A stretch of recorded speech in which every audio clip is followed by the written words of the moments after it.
ഒരു കാര്യം കൂടി, നമ്മൾ ഈ മറ്റു ചില ഈ ട്രോളുകളൊക്കെ വരുന്ന സമയത്ത് കൃഷ്ണകുമാർ, പേഴ്സണലായിട്ട് ഞാൻ ഒരു കാര്യം ചോദിക്കുക, എങ്ങനെയാണ് അതിനെ നേരിടുന്നത്? പ്രത്യേകിച്ച് കൃഷ്ണകുമാറിനെ പോലെ വളരെ സ്ത്രീകൾക്കും പുരുഷന്മാർക്കും ഒക്കെ താല്പര്യമുള്ളൊരു നടൻ, ആ രീതിയിൽ കഴിവ് തെളിയിച്ചൊരു നടൻ പെട്ടെന്ന് രാഷ്ട്രീയത്തിലേക്ക് വരുന്നു, ചില കാര്യങ്ങളെങ്കിലും പറയുന്ന അബദ്ധമായിട്ടൊക്കെ മാറുന്നു. ഇപ്പോൾ ഈ കുഴികുത്തി ഭക്ഷണം ഉണ്ടാക്കിയ പഴയ കഥയൊക്കെ വളരെ ജെനുവിനായിട്ട് പറഞ്ഞതാണെങ്കിലും അതിൻ്റെ ഒരു രാഷ്ട്രീയ ശരിയുണ്ടല്ലോ, പൊളിറ്റിക്കൽ കറക്റ്റ്നെസ് ഒക്കെ വരുന്ന സമയത്ത് ഇനി അത് സൂക്ഷിച്ചേ പറയത്തുള്ളൂ എന്നൊരു നിലപാടെടുത്തിട്ടുണ്ടോ കൃഷ്ണകുമാർ?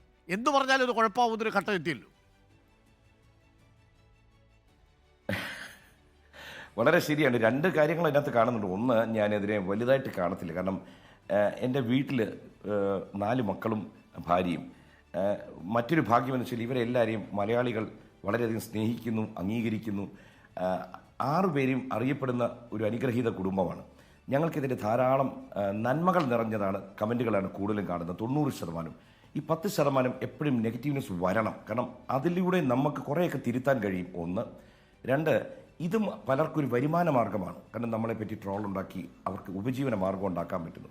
എനിക്കെന്നും മക്കളോട് ഞാൻ പറയടാ, കഴിയുന്നത്ര നമ്മൾ മറ്റുള്ളവർക്ക് എന്തെങ്കിലുമൊക്കെ സഹായം ചെയ്യണം.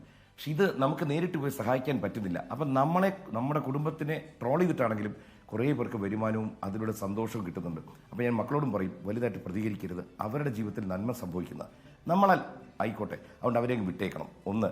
2, വളരെ പഴയ ഒരു കാര്യം എനിക്ക് ഓർമ്മയുണ്ട്. അച്ഛൻ വലിയ കോൺഗ്രസ്സുകാരനായിരുന്നു. അദ്ദേഹത്തിന് വളരെ ഇഷ്ടപ്പെട്ട 2 നേതാക്കളായിരുന്നു ഇന്ദിരാഗാന്ധിയും കരുണാകരനും. അപ്പം അന്ന് കരുണാകരൻ ലീഡറായിരുന്ന കാലത്ത് അദ്ദേഹത്തെ പറ്റിയാണ് ഏറ്റവും കൂടുതൽ കാർട്ടൂണായിരുന്നു അന്ന് വന്നുകൊണ്ടിരുന്നത്. ഈ കാർട്ടൂൺ വരുന്ന കാലത്ത് ഏതോ ഒരു പത്രസമ്മേളനത്തിന് അദ്ദേഹത്തോട് പത്രക്കാർ ചോദിച്ചു, താങ്കൾ ഇത്രയും ശക്തനായ ലീഡറല്ലേ, എന്തുകൊണ്ട് ഈ കാർട്ടൂണിസ്റ്റുകളെ നിയന്ത്രിക്കുന്നില്ല? അന്ന് അദ്ദേഹം പറഞ്ഞു, ഈ കുപ്രസിദ്ധിയുടെ മറച്ചു പിടിച്ചാൽ അതും പ്രസിദ്ധിയാണ്, കിടന്നോട്ടെ, വലിയ ചിലവൊന്നുമില്ലല്ലോ. ആ വാക്കുകൾ എന്നും മനസ്സിൽ കിടപ്പുണ്ട്. അതുകൊണ്ട് ട്രോളർമാരോട്, ട്രോൾ ചെയ്യുന്നവരോടും എനിക്ക് വലിയ ഇഷ്ടമാണ്, സ്നേഹമാണ്. Okay, thank you.